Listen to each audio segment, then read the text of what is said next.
I once knew a nigga whose real name was William. His primary concern was making a million, being the illest hustler that the world ever seen. He used to fuck movie stars and sniff coke in his dreams. A corrupted young mind at the age of 13. Nigga never had a father and his mom was a fiend. She put the pipe down, but for every year she was sober, her son's heart simultaneously grew colder. He started hanging out, selling bags in the projects, checking the young chicks looking for hit and run prospects. He was fascinated by material objects, but he understood money never bought respect. He built a reputation cause he could hustle and steal, but got locked once and didn't hesitate to squeal. So criminals he chilled with didn't think he was real. You see, me and niggas like this have never been equal. I don't project my insecurities on other people. He fiended for props like addicts with pipes and needles, and so he felt he had to prove to everyone he was evil. A feeble-minded young man with infinite potential, the product of a ghetto-bred capitalistic mental. Coincidentally dropped out of school to sell weed, dancing with the devil, smoked until his eyes would bleed. But he was sick of selling trees and gave in to his greed.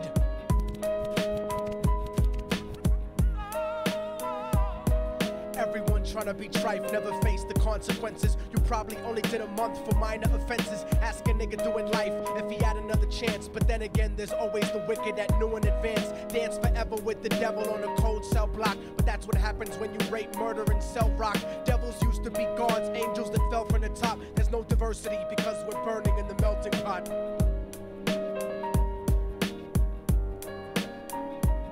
So Billy started robbing niggas, anything he could do to get his respect back in the eyes of his crew. Starting fights over little shit up on the block. Stepped up to selling mothers and brothers the crack rock. Working overtime, making money for the crack spot. Hit the jackpot and wanted to move up to cocaine, fulfilling the Scarface fantasy stuck in his brain. Tired of the block niggas treating him the same.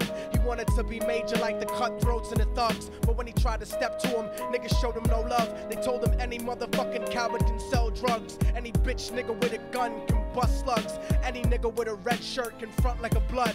Even Puffy smoked the motherfucker up in the club. But only a real thug can stab someone till they die. Standing in front of them, staring straight into their eyes, Billy realized that these men were well guarded, and they wanted to test him before business started. Suggested raping a bitch to prove he was cold-hearted. So now he had a choice between going back to his life or making money with made men up in the sight. His dreams about cars and ice made him agree a hardcore nigga is all he ever wanted to be. And so he met them Friday night at 2:45.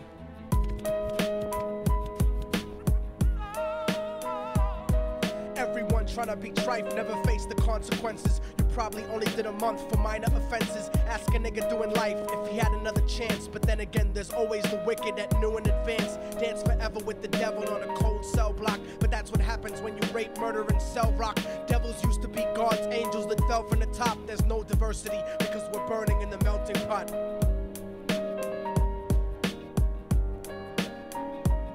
They drove around the project slow while it was raining, smoking blunts, drinking and joking for entertainment, until they saw a woman on the street walking alone, 3 in the morning, coming back from work on her way home. And so they quietly got out the car and followed her. Walking through the projects, the darkness swallowed her. They wrapped her shirt around their head and knocked her onto the floor. This is it, kid, now you got your chance to be raw. So Billy yoked her up and grabbed the chick by the hair and dragged her into a lobby that had nobody there. She struggled hard, but they forced her to go up the stairs. They got to the roof and then held her down on the ground, screaming, "Shut the fuck up and stop moving around." The shirt covered her face, but she screamed and clawed. So Billy stomped on the bitch till he broke in her jaw. Them dirty bastards knew exactly what they were doing. They kicked her until they cracked her ribs and she stopped moving. Blood leaking through the cloth, she cried silently, and then they all proceeded to rape her violently. Billy was made to go first, but each of them took a turn, ripping her up and choking her until her throat burned. Her broken jaw mumbled for God, but they weren't concerned when they were done and she was lying bloody, broken and bruised. One of them niggas pulled out a brand new 22. They told him that she was a witness for what she'd gone through, and if he killed her, he was guaranteed a spot in the crew. He thought about it for a minute, she was practically dead, and so he leaned over and put the gun right to her head. I'm falling and I can't turn back.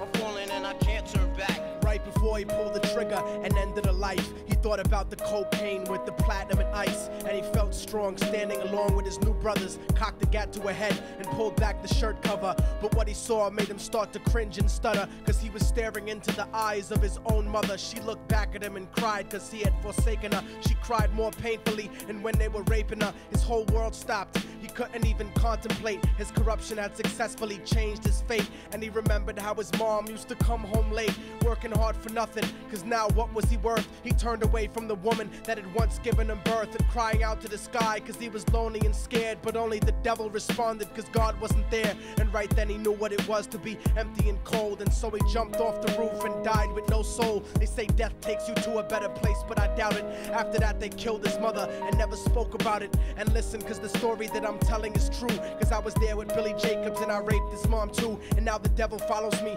everywhere that I go. In fact, I'm sure he's standing among one of you at my shows, in every street cipher listening to Little Thug's flow. He could be standing right next to you and you wouldn't know. The devil grows inside the hearts of the selfish and wicked. White, brown, yellow, and black color is not restricted. You have a self-destructive destiny when you're inflicted, and you'll be one of God's children that fell from the top. There's no diversity because we're burning in the melting pot. So when the devil wants to dance with you, you better say never, because a dance with the devil might last you forever.